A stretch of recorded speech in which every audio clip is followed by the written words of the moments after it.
I feel like I'm a crutch for her right now, that somehow she's only comfortable if I'm there to help support her, which makes me very uncomfortable because, I'm not her husband. And there are days where it just feels like that and a little bit grossed out by it most of the time.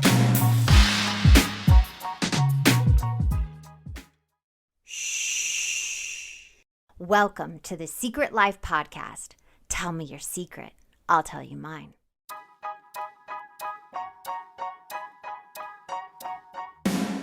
Sometimes you have to go through the darkness to reach the light. That's what I did. After 12 years of recovery in sex and love addiction, I finally found my soulmate, myself. Please join me in my novel, Secret Life of a Hollywood Sex and Love Addict, a 4-time bestseller on Amazon. It's a brutal, honest, raw, gnarly ride, but hilarious at the same time. Check it out now on Amazon.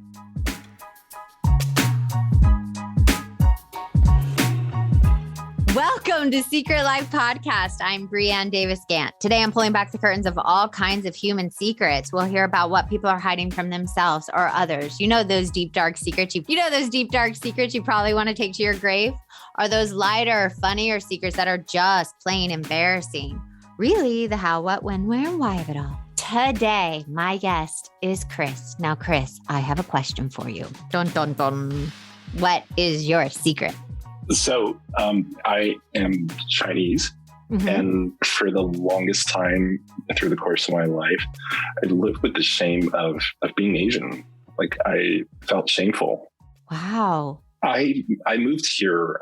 So I wasn't born here. I was born in Taiwan, and my parents moved us here when I was in first grade. And they made it a point to move us into a non-Asian community. Why? Did they ever say why? I think part of it was to acclimate to America. And, and I think a lot of it is also that they wanted us to have that American dream, living in the community, being part of everything. And, and I don't know if they wanted us to sacrifice our heritage per se, but I think what they said was just, you're American now. And I just kind of lived that way. All my friends were white for a long time. And so I felt really uncomfortable around Asian people in schools. That's so fast. So is any of your extended family here or just you guys came? So I have 26 cousins. So what? Yeah. Oh my God. Yeah. I think I have like 6, maybe 26. My dad came from a family of 5 and my mom came from a family of 6. And they each, I think my dad's side each had 2 kids each. And like my mom's, I think I have her oldest sister, I think I have 5 girls and everyone else had 2 each. So did they all come too, or just your family? So my family we're kind of like the second family that came. My aunt was already in San Francisco. Both my cousins kind of grew up here. My 2 youngest, actually, I guess my 4 youngest cousins now, they were all born here. So, and they grew up in Texas. So they were very much American. Yeah. So my first question for you, did they ever tell you why they left, just for the American dream, or was there any other reason why they left? I think one was for the dream and the other one was just for a better education. Okay. So when did you realize you really hated? I think it was in college was when I first realized, that was the first time I was really exposed to like a large, just Asian community in general. And I didn't relate to any of them. I didn't understand the way they acted, and they spoke Chinese together. And, I was always taught you should speak English. Do you know how to speak Chinese? I do. Well, I wish I knew more than one language. So I think that's amazing. But you still didn't understand why they spoke in college. Yeah. I always thought don't you want this experience instead of just being surrounded by people that look the same way as you? Right. And at that point in my life, it was all about I want to make sure I'm doing what my parents wanted. And it was very strict. And Asian culture in general is very strict. It's, you're there to perform, have to seek excellence, and you just needed to fit a model of what you're supposed to be. Wow. So you grew up in that culture and you probably did it to yourself. So it was like double the pressure. Yeah. And you hated it at the same time. Yeah. So how did you identify at all so you grew up in a very white community. So Yeah. So how did you want to be like them? And how did you know you would never be like them? Did that happen? Not until college. Like, I identify as American. Mm-hmm. I wanted to just be like everyone else. I didn't want to stand out. Mm-hmm. I think the first time I really realized that I was different was my freshman year in college. I was walking down the street. I went to school in Boston, and I was walking down one of the neighborhood streets to try to catch the subway. Mm-hmm. And I just remember I walked by this old lady, and I noticed, and I don't know why I noticed it, but I noticed that she grabbed her purse and moved it to the other side as I walked by. And that was like the first time I felt like, oh, well, I'm not dangerous. Wow. I know you, and you don't give off that vibe at all. So I'm in a little bit of shock right now. Yeah. But I think that was the first time I realized, like, oh, my skin color isn't the same as yours. Kind of. Wow. And has there been any moments since then where you felt different? Yeah. It was about 10 years ago. I was on a road trip across the country. Mm-hmm. And we stopped and it's so like cliche, almost like we stopped in West Virginia at like a Denny's to get lunch. And I was with one person was white, the other person was Brazilian, and the other person was Mexican. But they all, like the Brazilian and the Mexican, they all looked white. And I just felt completely ignored by the waitress. Wow. Like she didn't even look at me. And she just ordered everyone's food. And then I ordered my food, but I never felt a connection. Yeah. And that was the first time. Like you were invisible. Yeah. Mm-hmm. Like somehow, like she grinned and bared it just to talk to me, kind of. Wow. And what are the other things? And I know this is probably going to get uncomfortable, and you don't have to answer anything, obviously, but what are the other things that you hate about your culture? I have what many would consider a tiger mom. Oh, yes. Can you explain that if no one knows that concept? A tiger mom is, it kind of equates to a helicopter mom, where they are just around your life in general, and they are basically wanting you to live the life they want you to have and not the life you want to have. And it's all about them going out into the world to show off that my offsprings are better than yours. It's almost like they take ownership of you, yes. Right? Because I have that with a parent where it was like, you're the daughter, I'm the father, you do what I want you to do. And it's like, no, I'm my own person. Is that the same concept, just put differently? Yeah, it's very much so. It's about, they needed to be in control. And I always tell this is how extreme it gets. I travel a lot. Mm-hmm. I've driven across the country many times. I've flown around the world a lot. And there was once where I flew to Shanghai. Yeah. And my phone broke, and I turned it on. It just wouldn't get a signal. Yeah. So I couldn't reach out to anyone. And little did I know that my mom was freaking out because for some reason I didn't check in, and she expects that I check in everywhere I go. And how old were you?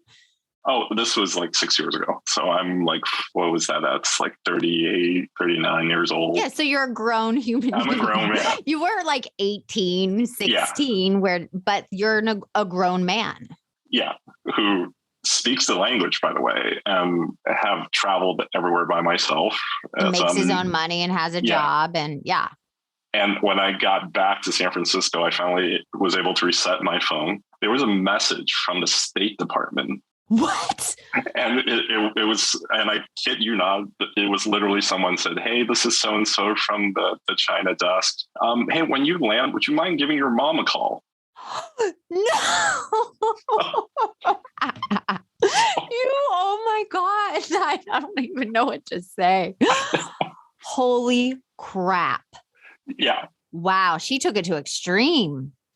Yeah. And so she apparently, and she was chewing me out saying like, I didn't take into consideration her feelings and that, like and it's always very passive aggressive. It was like, well, and then it becomes like, well, I guess I didn't raise you well enough. It's my fault. I guess you just don't care about the elders, but it doesn't surprise me because I didn't raise you that way. I didn't properly raise you. And it's like, it's all very much like I'm a horrible person. I was never taught these things. And, I never put anyone's feelings above mine.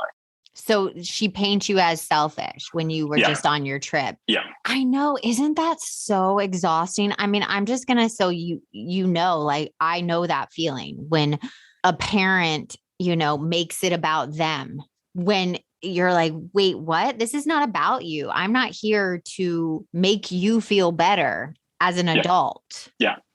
It's almost like gaslighting with the person that's supposed to love you the most in the most healthy way. And then they're not healthy. Yeah. Yeah. And so it's definitely been a big struggle. Yeah. How else has it been a struggle for you? With my relationships, I feel like she doesn't have any boundaries or she'll say things that are inappropriate to my partners. Can you give an example or no? So, and I don't know if you know, like, it's about 12 years ago, they moved down here and I made the decision that, we'll live together so I can at least be helpful because my brother is developmentally disabled. So your mom and your brother live with you. Yeah. Right. And that's the culture too, right? That's very much the culture. But so my girlfriend and I, we've been together for 7 years. It's a different story as to why we're not married yet, but that's another time. That's another secret.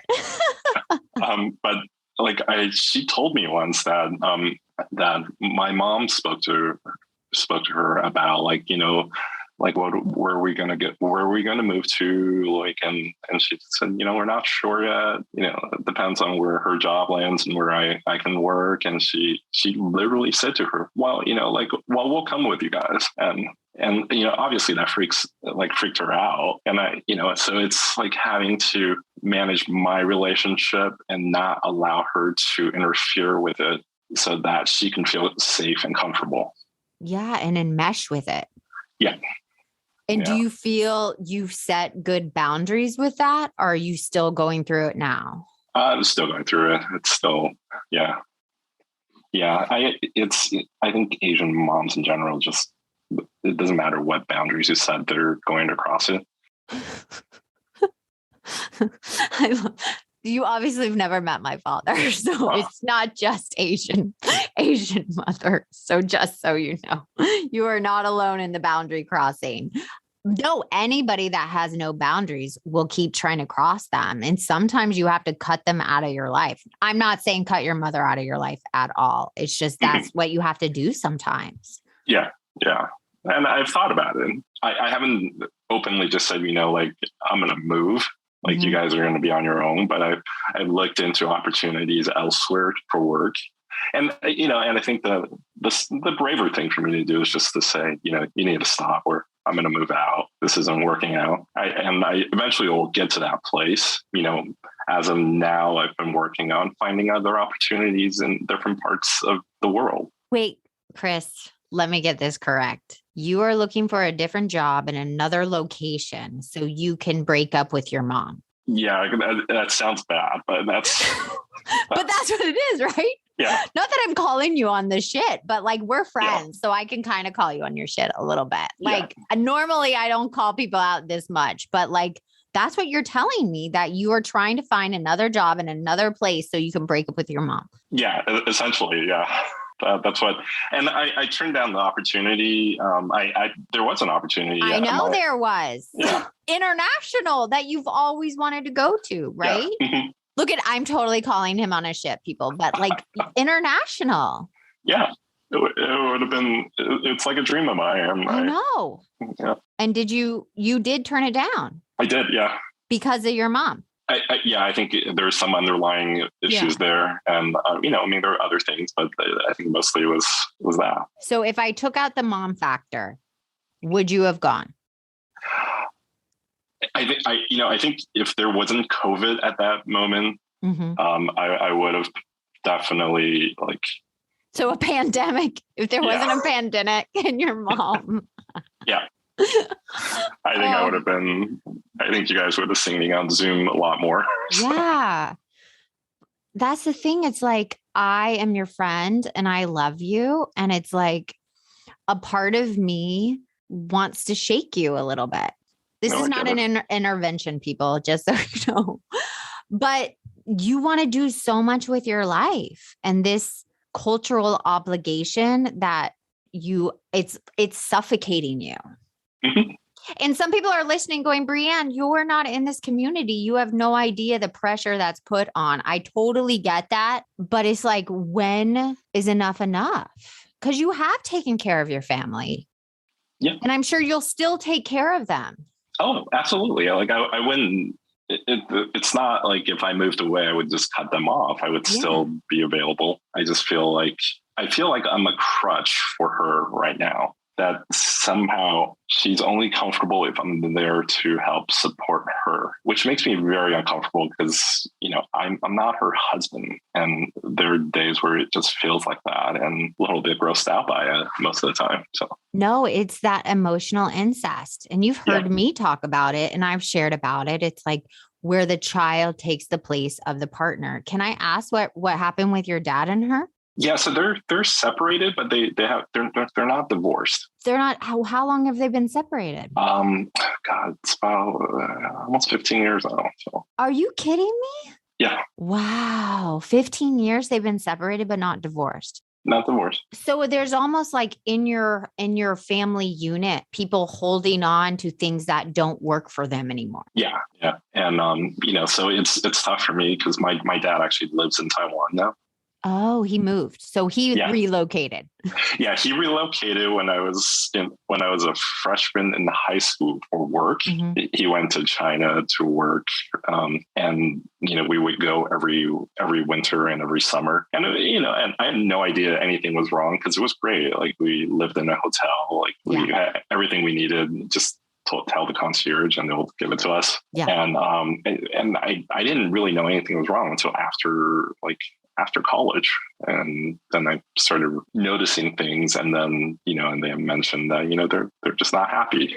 So he never came back when he was working there. Yeah. So he would come back, but, but since I was away, I never saw it. So when he finally said they were separating, did you have a physical reaction? It was hard. Because, I think when parents divorce and you're younger, it's a lot easier to handle because you're still developing as a human being. And it was at a point where I was grown and they said, we're no longer together. And so it was very much like, well, where do I put my loyalty towards?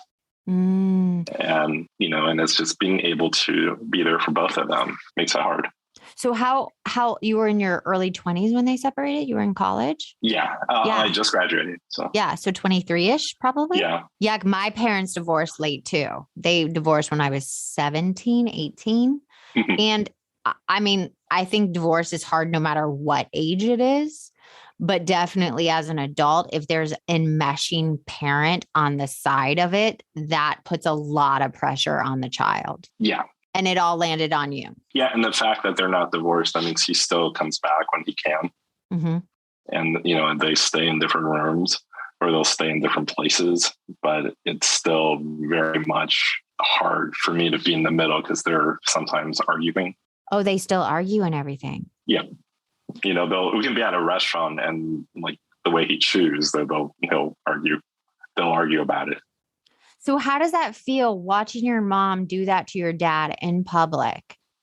It's tough. And it's also, I think that also adds to the embarrassment and the shame that I have. It's embarrassing to be outside and, and they're speaking Chinese to each other while yelling at each other. And it's like, I just want to kind of get as small as possible. But so here's my question for you. How are you going to change this perspective of your culture? Because it's a part of you, because there's a part of you that hates you. Yeah. One of the things I'm incredibly grateful for when I changed jobs was I came to a company where there were a lot of Asian people, and there were a lot of Asian people on my team that I work with. And just, I think the culture itself at work, it lends to us being vulnerable. Mm-hmm. And we started talking about like just being Asian in this world. And it turns out that more Asians in general deal with this problem, the unrealistic expectations that are put upon them to be the caretaker for the family, and then having to deal with the stress of it. Some people do it better than others, and some people succeed. Others, start drinking or using. Yeah. To try to cope. And that helped being in that space. And I really do believe like feeling safe while talking about it with people at work has made me better. It got me to a place where I actually I started joining the Asian network at work. You did? Yeah, I started going to meetings, and I did the whole like lurking. I didn't have my camera on. I just wanted to listen and feel like I'm part of something. And like finally, my colleague just said, would you like to help? And I don't know what in me did say yes, but I just said, sure. Oh my God, that's amazing. I envy you where you actually have a culture and I don't. Oh. Like no one ever asked me where I'm from or what heritage or anything. Like that is not a question that is ever asked. I'm just a blonde white girl. Like, sometimes they're like, where are you from? And I'll say where I'm from, but I envy that part where the uniqueness. It's so funny too, because it's like, I never wanted to be different. I always just wanted to be part of everything. Right. But I think the more I've grown, the more work I've done on myself, the more I'm more open to the idea that, it's okay being who I am. And even like my girlfriend, like she has told me that she thought she was born like Asian in a previous life because she loves like China, Japan, and she just loves the culture. So here's your girlfriend who loves you. You guys have been together for 7 years, loves the culture. Is that helping you starting to love your culture more? I think so. Yeah, definitely. We've been through Asia a lot more, and it's forced me to speak Chinese.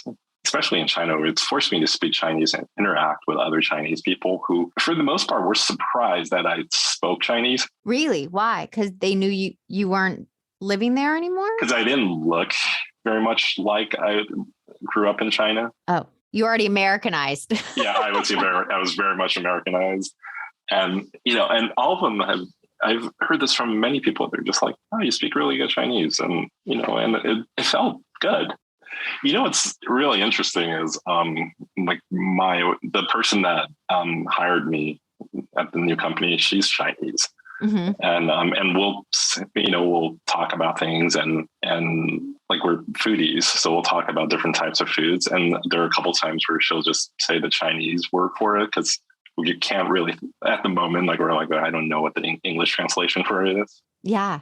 And so we have those moments. But the thing that I always get a little kick out of is, sometimes in Chinese restaurants, when they don't expect you speak Chinese, they'll talk about you.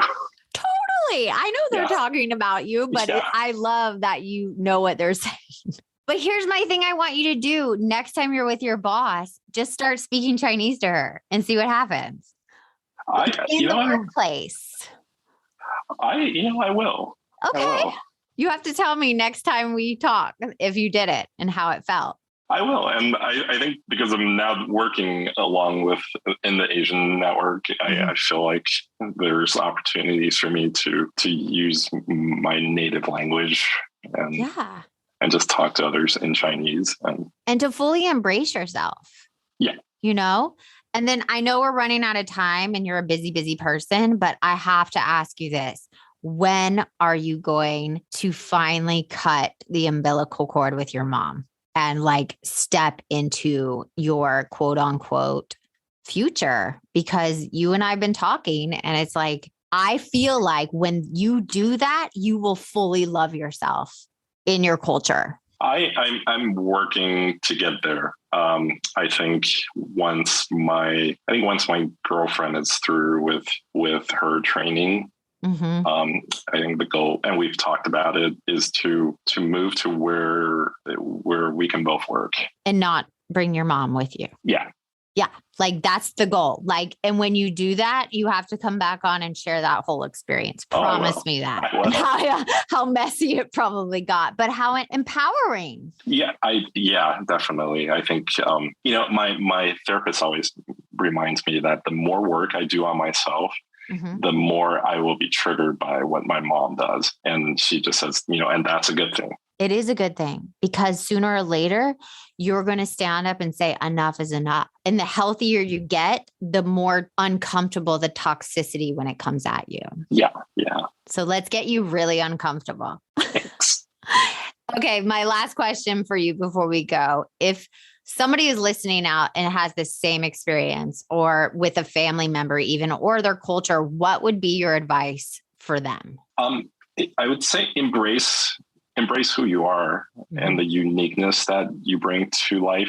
I think I spent so much time trying to fit in. And what I realized is I don't need to try to fit in. I think people accepted me because I am different. I'm tall. I'm taller than most people.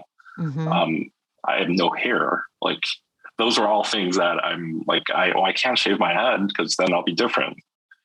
And just embrace the differences and be authentic. And then if people like you, they'll like you. If they don't, then you weren't really meant to be in the same place together.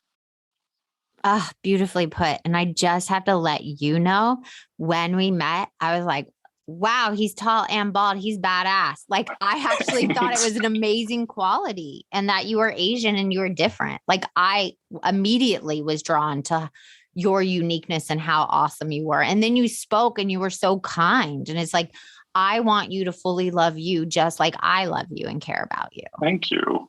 So just so you know, walk into that room like owning your shit and don't bring your mom with you.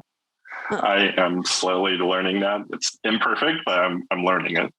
Well, this is what the show's about, having these secrets, even if they're in the present still, and like going through the process. So I'm so grateful you said yes when I asked you to come on and share this. And I'm so glad we're friends. Yeah, me too. And thank you for asking me. It meant a lot to me. And if you want to be on the show, please email me at secretlifepodcast@icloud.com. Until next time.